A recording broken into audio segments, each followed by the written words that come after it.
Good morning, student. This is video lecture for ME 301 RAC refrigeration and air conditioning. ठीक है, तो आज के लेक्चर में हम डिस्कस करेंगे VCRS। ठीक है, वेपर कंप्रेशन रेफ्रिजरेशन सिस्टम। तो उससे पहले हम देखते हैं कि हमने पहले क्या क्या डिस्कस किया था, एक बार थोड़ा रिवाइज कर लेते हैं। तो पहले के लेक्चर्स में हमने डिस्कस किया था रेफ्रिजरेशन का डेफिनेशन, रेफ्रिजरेंट क्या होता है, ये डिस्कस किया था।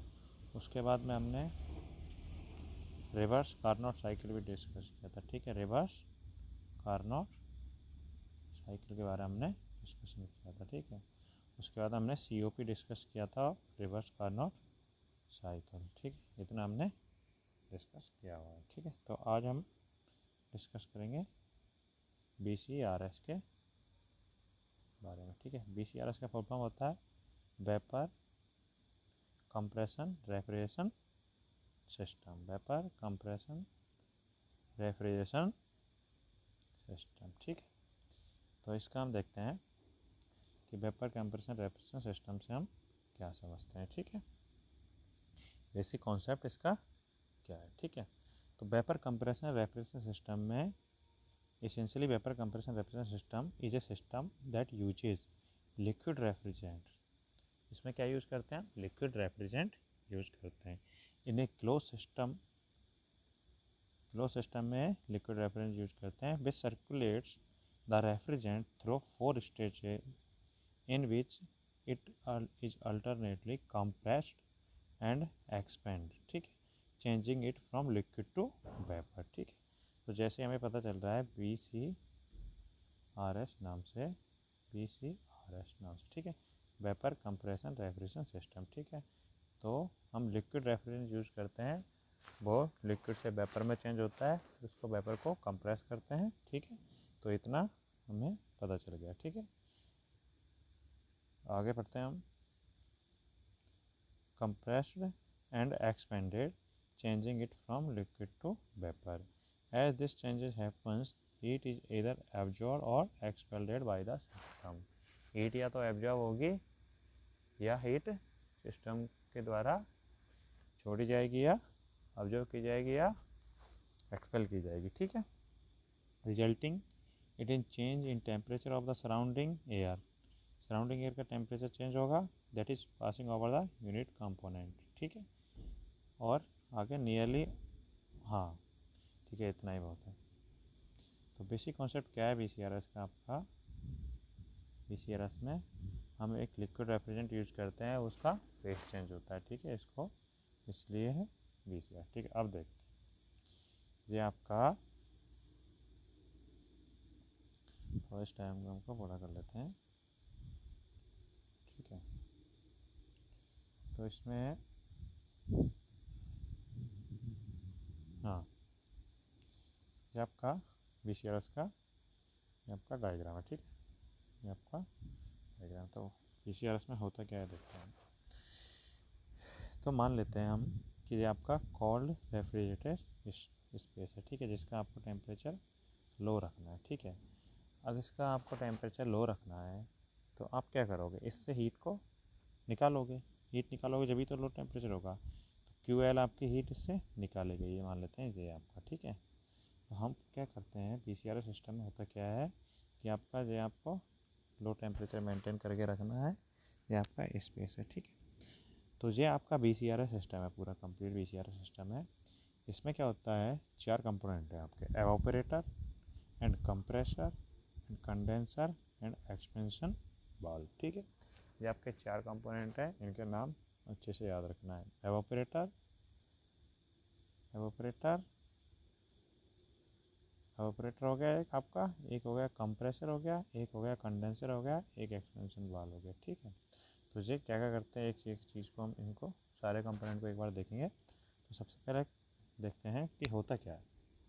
सबसे पहले हम क्या करते हैं, जो साइकिल है इसमें हम क्या करेंगे, इसके एवापोरेटर में और इधर कंप्यूटर ट्यूब्स वगैरह इनमें रेफ्रिजरेंट भर देंगे। क्या भर देंगे? रेफ्रिजरेंट। ठीक है, रेफ्रिजरेंट क्या होता है? गैस है एक तरीके से, ठीक है, लिक्विड है, ठीक है। तो इसको हमने कर दिया, हमने पढ़ा है कि रेफ्रिजरेंट क्या होता है पिछले, वर्किंग फ्लूइड है, ठीक है, टू प्रोड्यूस लोअर टेम्परेचर हम इसको यूज़ करते हैं, ठीक है। तो एवापोरेटर इसमें आपने रेफ्रिजरेंट भर दिया, ठीक है। उसके बाद में हमने इसको सिस्टम को रन किया, कंप्रेसर को चलाया। जैसे हम कंप्रेसर को चलाएंगे तो रेफ्रिजरेंट क्या होगा? कंप्रेस होगा। रेफ्रिजरेंट कंप्रेस होगा, उसके बाद में वो ऊपर जाएगा कंडेंसर में, ठीक है। और कंडेंसर में ये जो एनवायरनमेंट है उसको अपनी हीट वो रिजेक्ट कर देगा, ठीक है। तो कंप्रेसर क्या काम करता है? जो रेफ्रिजरेंट है उसको कंप्रेस करने का काम करता है, ठीक है। तो कंप्रेस करके उसका प्रेशर और टेम्परेचर इंक्रीज़ कर देगा। जैसे ऊपर जाएगा उसमें जो हीट होगी वो उसको एनवायरनमेंट रिजेक्ट कर देगा, ठीक है। कंडेंसर में क्या होगा? हीट रिजेक्ट होगा कांस्टेंट प्रेशर पे, ठीक है। जो रेफ्रिजरेंट से हीट का रिजेक्शन हो जाएगा, ठीक है। उसके बाद रेफ्रिजरेंट आएगा आपका एक्सपेंशन वाल्व। इस एक्सपेंशन वाल्व का काम यह है कि ये आपका प्रेशर रिड्यूस कर देगा, ठीक है। एक थ्रोटलिंग डिवाइस होती है, तो आपका ये प्रेशर रिड्यूस कर देगा। प्रेशर रिड्यूस होने के साथ साथ एक्सपेंशन वाल्व में जैसे ही 0.4 पाएगा तो प्रेशर और टेम्परेचर दोनों रिड्यूस होगा। जब टेम्परेचर रिड्यूस होते हुए ये आपका एवापोरेटर में आएगा, जब वो रेफ्रिजरेंट, तो वो जब उसका टेम्परेचर लो होगा, काफ़ी लो टेम्परेचर, लो प्रेशर होगा, तो वो आपका जब लो टेम्परेचर होगा यहाँ पर, यहाँ पे थोड़ा हाई टेम्परेचर, तो वो आपका हीट इधर से इजेक्ट कर लेगा, हीट खींच लेगा इधर से। तो ऐसे ये काम करेगा, फिर दोबारा यही प्रोसेस होगी, ठीक है। तो देखते हैं हम कौन कौन सी प्रोसेस क्या क्या है। तो 1 से 2 जो प्रोसेस है, ठीक है, 1 से 2 प्रोसेस क्या है? आइसेंट्रोपिक कंप्रेशन, ठीक है, आइसेंट्रोपिक कंप्रेशन प्रोसेस है, ठीक है, 1 से 2, ठीक है। 2 से 3 देखेंगे। 2 से 3 क्या है आपकी? 2 से और 3 ये कंडेंसर में कांस्टेंट प्रेशर हीट रिजेक्शन, ठीक है, इन कंडेंसर, ठीक है। 3 से 4 क्या है आपका? थ्रॉटलिंग इन एक्सपेंशन डिवाइस, ठीक है। 3 से 4 क्या है आपका?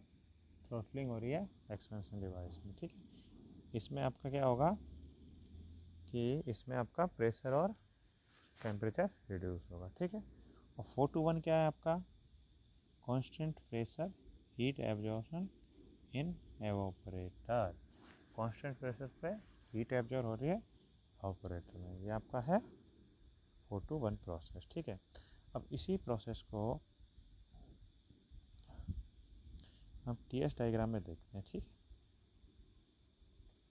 तो हमने टीएस डायग्राम इसी प्रोसेस का बनाया, ये आपका टीएस डायग्राम है इसके लिए, बीसीआरएस के लिए, ठीक है। तो ये आपका टीएस डायग्राम जो बनेगा कुछ इस तरीके का टीएस डायग्राम बनाएगा। तो इसमें क्या होगा? 1 से 2 में हम देखें, अगर 1 से 2 ये आपका है, तो वर्क इनपुट आपको देना पड़ रहा है कंप्रेसर के लिए, ठीक है।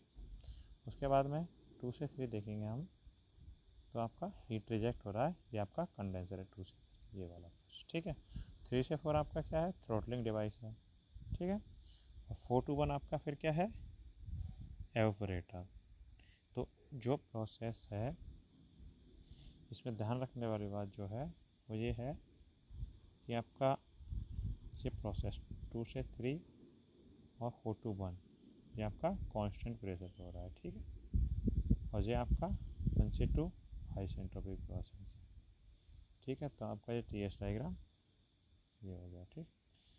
तो अब एक बार इसमें देखते हैं, ठीक है। हमने ब्लॉक डायग्राम सेम है, थोड़ा रिवीजन हो जाएगा, थोड़ा ब्लॉक डायग्राम के तरीके से हम एक बार इसको देख लेते हैं, ठीक है। तो ये आपका क्या है? एवापोरेटर। एवापोरेटर ये आपका कंप्रेसर है, ये आपका कंडेंसर है, ये आपका थ्रॉटलिंग डिवाइस है। सेम वही है, बस इसको हमने ब्लॉक डायग्राम इस तरीके से बनाया है, इजी डायग्राम थोड़ा बना दिया है। ये आपका इसमें रेफ्रिजरेंट फ्लो हो रहा है, सर्कुलेट कर रहा है। तो एवापोरेटर क्या काम करेगा?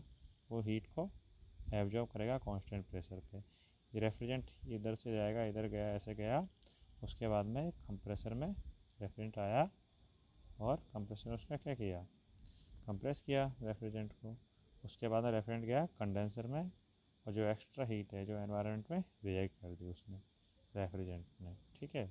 उसके बाद थ्रॉटलिंग डिवाइस में, उसके बाद में आपका प्रेशर और टेम्परेचर रिड्यूस होगा, उसके बाद में ऑपरेटर में आएगा। ठीक है, तो ये आपका सेम चीज़ है, वही ब्लॉक डायग्राम बताया है। तो हम एक बार हम देख लेते हैं कंप्रेसर क्या काम करता है। ये सब वैसे बता दिया मैंने, लेकिन फिर भी एक बार पढ़ लेते हैं। Compressor it is a mechanical device which is use to increase both the pressure and temperature. ठीक है, प्रेशर और टेम्परेचर को इंक्रीज करने के काम आता है कंप्रेसर। ठीक है, generally use to handle the vapour. ठीक है, एवापोरेटर क्या काम करता है आपका?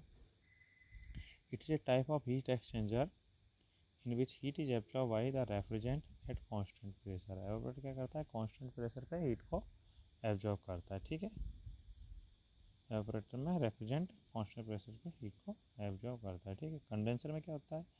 Condenser it is a type of heat exchanger in which heat is rejected by the refrigerant at constant pressure. ठीक है, अब थ्रॉटलिंग में देखते हैं। थ्रॉटलिंग में flow through restrict passage partially open valve venturi known as throttling. तो restrict passage हो गया, पार्शली ओपन बाल्व हो गया, वेंचुरी, इनके तो जो प्रोसेस होती है वो थ्रॉटलिंग के नाम से जानी जाती है। ठीक है, अब थ्रॉटलिंग क्या है कि थ्रॉटलिंग के कुछ कैरेक्टरिस्टिक्स है, कुछ प्रॉपर्टीज़ है थ्रॉटलिंग के, जो बार बार में आपके ऑब्जेक्टिव क्वेश्चंस में पूछे जाते हैं। तो थ्रॉटलिंग को हम बोलते हैं कि throttling is also known as the isenthalpic or constant enthalpy process. कौन सी process? आइसेंथैल्पिक or constant enthalpy process. ठीक है, थ्रॉटलिंग कौन सी प्रोसेस है? Constant enthalpy process. दूसरा, थ्रॉटलिंग में हमेशा क्या होता है? प्रेशर रिड्यूस होता है, प्रेशर डिक्रीज होता है। ठीक है, throttling always result in decrease in pressure. ठीक है, दूसरा पॉइंट इंपॉर्टेंट है। तीसरा पॉइंट क्या है? थ्रॉटलिंग जो है इरिवर्सिबल एडियाबैटिक प्रोसेस है। कौन सा प्रोसेस है? Irreversible adiabatic process. ठीक है, ये आपका थ्रॉटलिंग का कॉन्सेप्ट हुआ। ठीक है, अब इस जो BCRS साइकिल में हमने जो अजम्पशंस माने हैं, दो अजम्पशंस माने हमने, वो ये है। ठीक है, ये आपका जो आइडियल BCRS साइकिल है आपका दो जंक्शन माने हैं। पहला जंक्शन क्या है आपका? फर्स्ट जंक्शन क्या है? Entry to the compressor. ठीक है, और exit of the evaporator is saturated vapour. ठीक है, कौन सा है? सैचुरेटेड वेपर है आपका एंट्री टू। और दूसरा क्या है junction? Exit of the condenser और entry of the throttling is saturated liquid. ठीक है, तो इसमें हम देखते हैं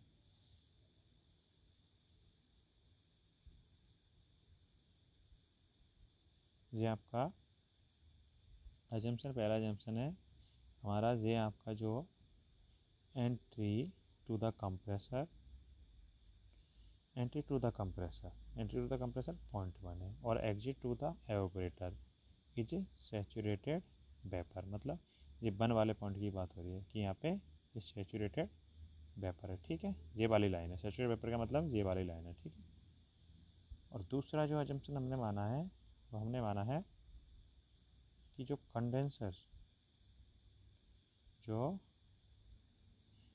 से जो एग्जिट है ये पॉइंट 3 का। ठीक है, पॉइंट 3 पे क्या है? ये आपका सैचुरेटेड लिक्विड है। ठीक है, ये वाला जो लाइन है सैचुरेटेड लिक्विड है। ठीक है, तो ये आपका अजम्पशन है, इसमें साइकिल में हमने ये दो अजम्पशन माने हैं। ठीक है, अब आगे चलते हैं। ये प्रोसेस आपने देख ही लिया है, ये उसमें देख लिया हमने पूरा। ये आपका TS डायग्राम हमने उसमें देखा, ये 1 to 2 कंप्रेसर वर्क इनपुट है आपका, 2 से 3 ये है कंडेंसर है। ठीक है, और 3 to 4 आपका थ्रॉटलिंग डिवाइस है, 4 to 1 आपका एवापोरेटर है। ठीक है, इतना हमने देख लिया है। अब इसका कल हम देखेंगे इसका COP, उसके बाद में आगे BCRS को और अच्छे से पढ़ेंगे। ठीक है।